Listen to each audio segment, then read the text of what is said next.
I made a video on Sgarbossa criteria, and I got a lot of questions about Smith's modification to Sgarbossa criteria. Sgarbossa criteria is the means of identifying a myocardial infarction in the presence of a left bundle branch block or a ventricular pacemaker.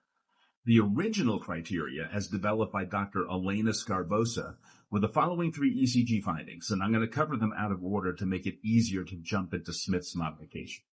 The first criteria was conventional upright ST elevation in any one lead.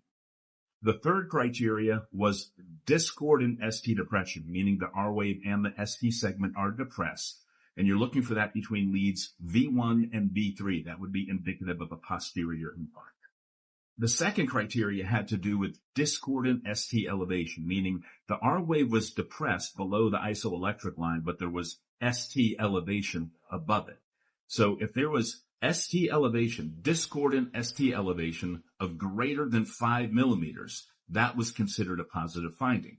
However, that was found to be associated with an unacceptable level of false positives, so Dr. Stephen Smith made a modification to this criteria.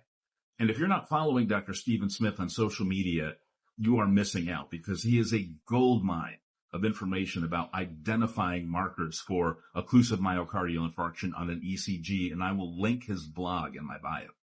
So Smith's modification is that instead of discordant ST elevation of greater than 5 millimeters, that discordant ST elevation had to be greater than 25% of the depth of the R wave.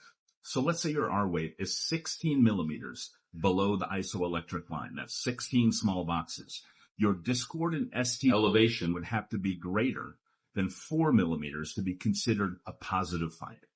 This modification made this criteria a much more sensitive predictor for myocardial infarction in the presence of a left bundle branch block or ventricular pacemaker.